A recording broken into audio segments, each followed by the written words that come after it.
Guys अभी कुछ ही दिन पहले हमारे दोस्त हमारे भाई टेक्निकल दोस्त ने एक वीडियो जो है बनाया जहाँ पे उन्होंने दिखाया कि उनके घर के पास में एक उनका भैया है जिनका कि Oppo A53 फ़ोन जो है ब्लास्ट हो गया। वो ऑटो चलाते हैं और उनके ऑटो चलाते टाइम उनका जो A53 फ़ोन था Oppo का वो ब्लास्ट हो गया और उनमें उनका एक्सीडेंट भी हो गया और ब्लास्ट से उनको बहुत ज़्यादा इंजरीज भी लगा है। उस वीडियो का जो लिंक है वो मैं आपको डिस्क्रिप्शन में प्रोवाइड कर दूंगा।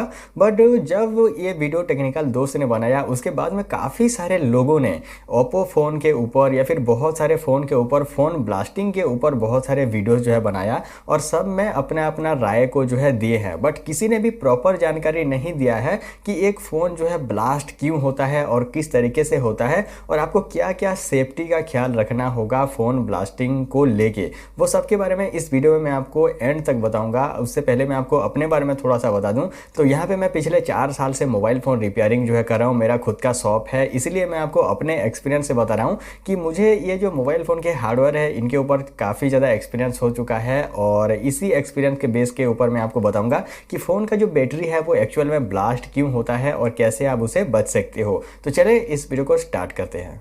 गाइस अभी हम बात करते हैं कि हमारे भाई हमारे दोस्त टेक्निकल दोस्त ने जो वीडियो बनाया था उन्होंने उस ओनर को पूछा था कि फ़ोन को आप किस तरीके से यूज़ करते हो। तो ओनर का कहना ये था कि फ़ोन को वो नॉर्मली यूज़ करते हैं, ऐसे कोई हैवी मल्टीटास्किंग गेमिंग वगैरह करने के लिए उस फ़ोन को यूज नहीं करते हैं और फिर भी जो फ़ोन है वो ओवर हीटिंग हुआ और हीट होके फट गया। तो यहाँ पर हम बात कर रहे हैं सभी ब्रांड के बारे में, किसी एक पर्टिकुलर ब्रांड के फ़ोन के बारे में मैं अभी नहीं बताने वाला हूँ। सभी ब्रांड का जो फ़ोन है वो फट सकता है बट उसमें मैन्युफैक्चरिंग डिफेक्ट भी हो सकता है और कस्टमर का बहुत सारा गलती भी हो सकता है। बट मैन्युफैक्चरिंग डिफेक्ट को हम साइड में रखेंगे, कस्टमर की गलती और यूज़र का जो एक्सपीरियंस है उसके बेस पे मैं आप लोगों को बताना चाहूँगा कि यहाँ पे कुछ पॉइंट्स के बारे में मैं आपको बताऊँगा जहाँ पे आपको समझने में आसानी होगा कि बैटरी जो है फटता क्यों है। तो यहाँ पे जितने भी सारे पॉइंट्स के बारे में मैं आप लोगों को बताऊँगा अभी वो एक न्यू अंडर वारंटी फ़ोन को लेके है। ऐसा नहीं कि आपके पास में 2-3-4 साल पुराना फ़ोन है और आप इसी पॉइंट के ऊपर उस फ़ोन का ब्लास्टिंग को आप अगर देखोगे तो वो गलत होगा। ये एक अंडर वारंटी फ़ोन के लिए है।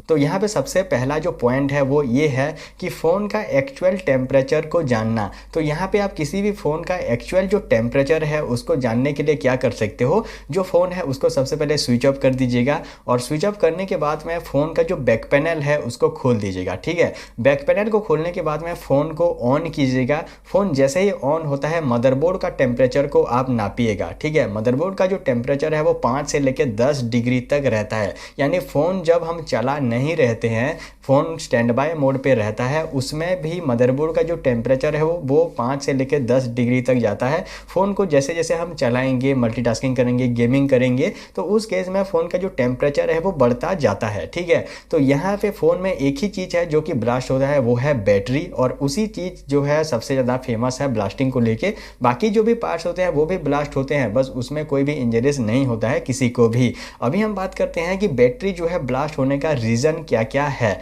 तो सबसे पहला जो रीज़न है वो है मॉइस्चर का चले जाना। यानी फ़ोन को आप अगर कभी ठंडी के महीने में या फिर फ़ोन को आप अगर बारिश के टाइम पे यूज़ करते हो और उस केस में फ़ोन के अंदर में कभी मॉइस्चर चला जाता है, यानी थोड़ा बहुत पानी भी अगर फ़ोन के अंदर में चला जाता है तो उससे क्या होता है, मॉइस्चर क्रिएट होता है और मॉइस्चर क्रिएट होने की वजह से बहुत सारे कंपोनेंट में जो कार्बन डिपॉजिट है वो जम जाता है और कार्बन डिपॉजिट जमने की वजह से जो फ़ोन का इलेक्ट्रिसिटी है वो बहुत ज़्यादा हीट करने लगता है, यानी फ़ोन जो है ओवरहीट करने लगता है और उस केस में फ़ोन का जो टेम्परेचर है वो काफ़ी ज़्यादा बढ़ जाता है और फ़ोन जो है ब्लास्ट हो जाता है। गाइस दूसरा जो पॉइंट है वो ये है कि बैटरी के अंदर में एक टेम्परेचर सेंसर लगा हुआ रहता है। अभी के टाइम पे जितने भी सारे लिथियम पॉलीमर बैटरी आ रहे हैं सभी के अंदर में एक टेम्परेचर सेंसर को जो है दिया जाता है, जिसका काम ये होता है कि बैटरी के अंदर का जितना भी सारा टेम्परेचर है उसको इंडिकेट करना और उसका जो इन्फॉर्मेशन है उसको मदरबोर्ड तक पहुंचाना, यानी सीपीयू तक पहुंचाना और उसी टेम्परेचर के हिसाब से जो सीपीयू है वो फ़ोन को जो है थर्मल थ्रॉटलिंग के ऊपर डाल देता है, यानी टेम्परेचर को जो है कूल करने की कोशिश करता है। इन केस जो टेम्परेचर सेंसर है वो अगर ख़राब हो जाए बैटरी का तो उस केस में फ़ोन का बैटरी का जो टेम्परेचर है उसका इन्फॉर्मेशन सीपीयू को नहीं मिलेगा और जो सीपीयू है फ़ोन को थर्मल थ्रॉटलिंग के ऊपर नहीं डालेगा या फिर फ़ोन का बैटरी का जो टेम्परेचर है या फिर फ़ोन का ओवरऑल जो टेम्परेचर है वो बढ़ता ही जाएगा। तो उस केस में जो बैटरी है वो ब्लास्ट हो सकता है।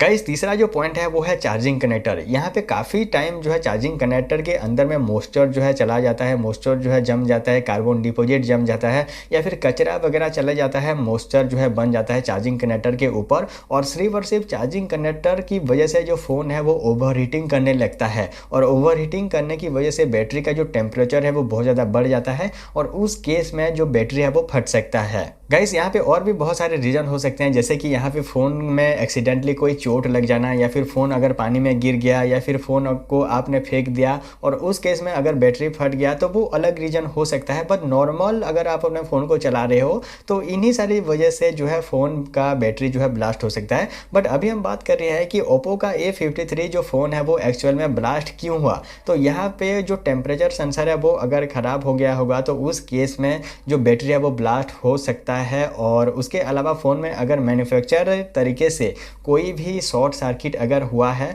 तो उस केस में जो बैटरी है वो ब्लास्ट हुआ है ओप्पो A53 का। गाइस ये थे मेरे हिसाब से कुछ रीज़न जिसके बाद में जो बैटरी है वो ब्लास्ट होता है फ़ोन का। अभी मैं आपको बताता हूँ कि आप अपने फ़ोन को ब्लास्टिंग से कैसे बचा सकते हो और कैसे आप खुद को सेफ रख सकते हो। तो यहाँ पे सबसे बेस्ट जो तरीका है वो है फ़ोन को क्लीन रखना। यहाँ पे आप अपने फ़ोन को जितना हो सके उतना क्लीन रखिएगा और जितना हो सके उतना क्लीन एनवायरनमेंट में आप अपने फ़ोन को यूज़ कीजिएगा।